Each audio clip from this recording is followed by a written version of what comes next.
Coach, you've had some of your best performances of the year against some of the top talent in the NBA. Some of the lapses have come against teams that have maybe struggled a little bit this year. We talk a lot about respecting the mentality or having empathy for that mentality of the opponent.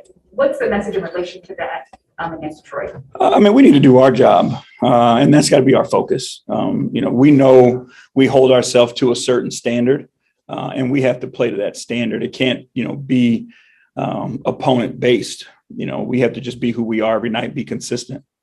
In terms of Cade Cunningham, who's been having a rookie year, scouting report wise, defending him, what are the top things that come to mind? I mean, he's a really good young player. He's extremely versatile in his attack on the offensive end of the floor. He's got great size, which allows him to make different reads and make, all the plays, create his own shot. So we just got to make it difficult on him, keep size on him, make him finish over the top of us, try to keep him out of the paint as much as we can. Kevin Love has taken 9 charges already this year. The next guy in the team, I think it's 3. Just what does that do for the energy of a game? Whether it's the next in the game or the bench, it seems like it can ignite a team. Yeah, I mean, all of our guys have found a way to help on that end of the floor. And when you're vertically challenged, that's the way that you can impact and protect the rim. And we ask our big guys to protect the rim. And that's his way of doing it is he gets in there, he takes charges.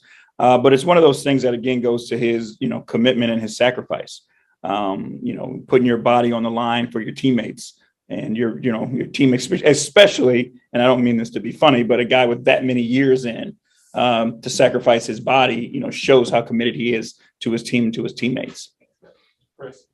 Chris Fedor, Cleveland.com. Hey, JB. What's up, Chris?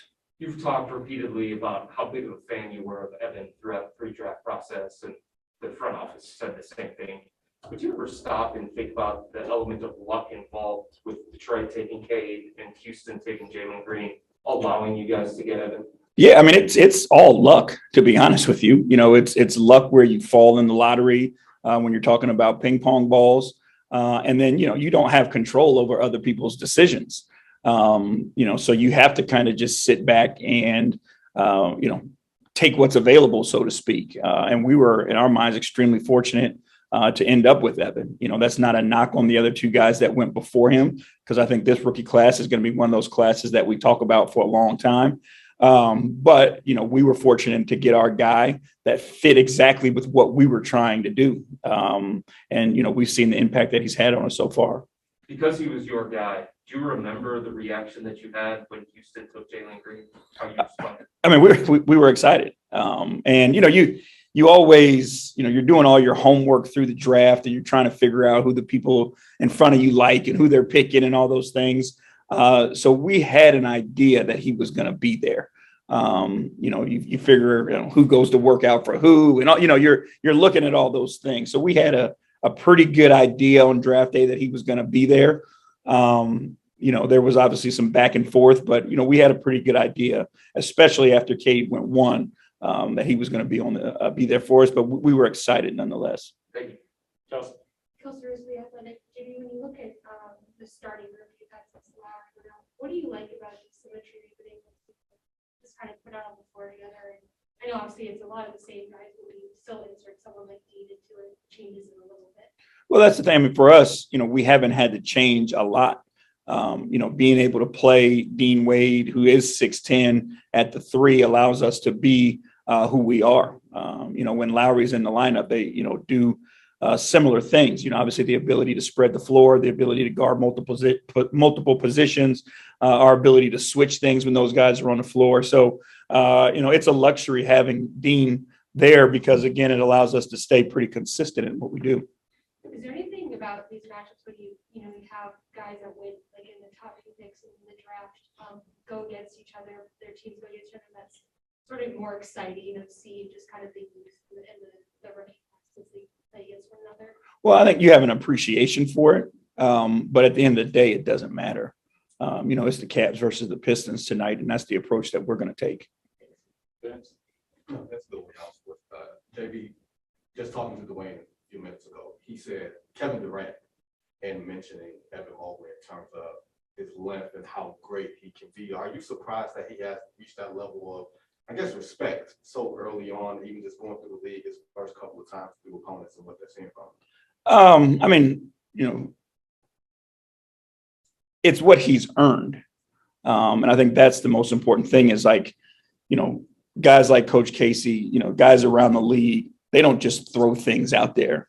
Their words have value and carry weight.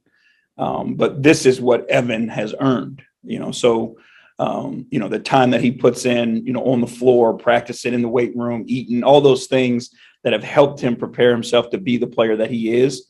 It's what he's earned. And, the best thing about this is it never stops. You know what I mean? Like there's 10-year vets, 12-year vets that, are catching heat right now for the way that they're playing or not playing or performing or whatever it is. So, the challenge about the NBA and reaching that potential is, you set a certain standard for yourself and then people are going to hold you to that standard and it's never done. You can't be 50 games in and feel like, we've arrived. Like it's something that you have to carry in year out. And I think that's the challenge that Evan is up for. And we believe he'll get there.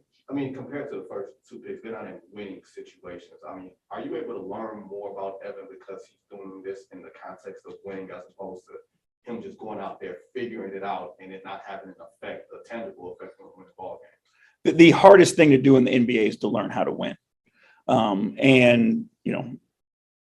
For us, we've gone through it the last few years, right, of rebuilding and those things. We've been in other situations, of rebuilding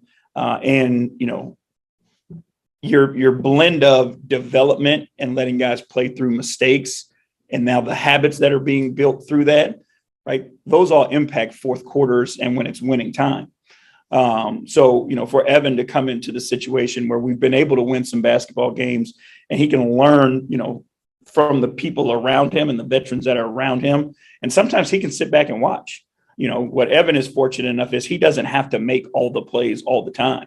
Evan, continues to make winning plays and has had a huge impact on why we've, had the amount of wins that we have, but he doesn't have to do it all by himself. And a lot of times when you come into those situations it's here's the ball, do everything. So I think that takes some of the pressure off of Evan, but like when you watch Evan play, he's a winning player. And he does all the small things that impact winning. Chris, JB, how much of his growth has been aided by Jared's ability to soak up the minutes at the 5? I think it's a good combination of it. And, we haven't seen what Evan would be like if he was just the primary 5 a lot, obviously, because Jared has played a ton of those minutes in the way that we kind of rotate those two guys. But, I think there's a weapon that can be unlocked even there, with his ability to handle the way you could space the floor and all those things with him playing the 5.